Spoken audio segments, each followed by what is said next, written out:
Customer service when you're on the phone.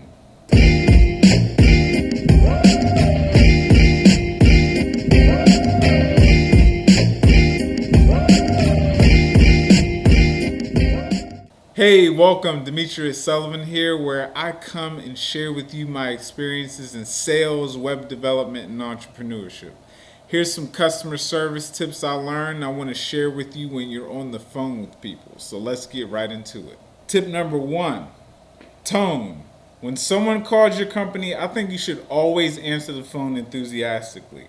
In my opinion, there is nothing worse than being a customer and calling a company that you're interested in doing business with, and the person answering the phone has this bad attitude or sounds monotone. So in my experience in answering incoming calls, when I answer the phone, I'm always enthusiastic, and when I do, the customer's a lot more excited, and it kind of sets the tone for the entire conversation.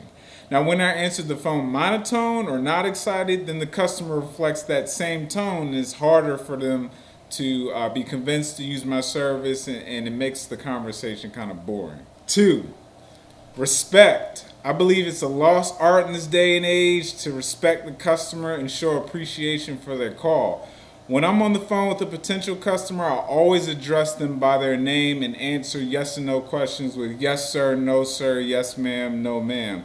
I've interacted with companies that address me by sir and others don't. But companies that value this small gesture and are not caught up in their ego and they make their customer feel important, that's pretty good, no matter how troublesome the customer is. So in the game of customer service and sales, if you realize this one point, if you can make the customer feel good and important, it's way easier to get the sale.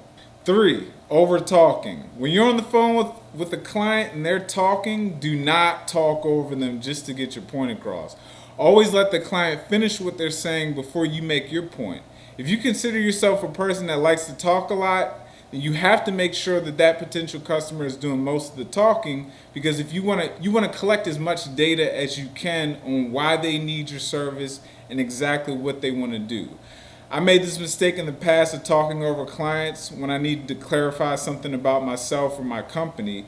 So if your clients are saying things like, "Can I finish what I'm saying? Can you let me talk?" If you let me finish, then I'll tell you. Then in my opinion, you may want to heed what they're saying. 4, humor. I think it's a must to always include a little humor when talking to every potential customer, especially new clients.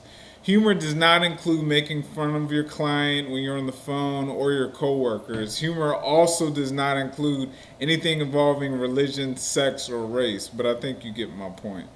And this whole "how's the weather" thing, it's kind of boring and overdone, so just be original. I remember being on the phone with a customer service representative, and I was asking questions about the service, and they came off kind of strong, and their tone was rude and offensive. And then a minute later, they asked me how the weather was, and I was thinking, like, seriously, that's how you break the tension? But anyways, I think you need to be a little entertaining to loosen a person up, and believe it or not, people may end up using your service because they like you, not because you have the lowest price or the biggest brand. But that's it. Let me know what you think. Those are some customer service tips that I have when you're on the phone. Share what kind of tips that you may have, and thanks for watching. Subscribe for more. If you want more discussions like this, let me know. My name is Demetrius Sullivan, and I'm out.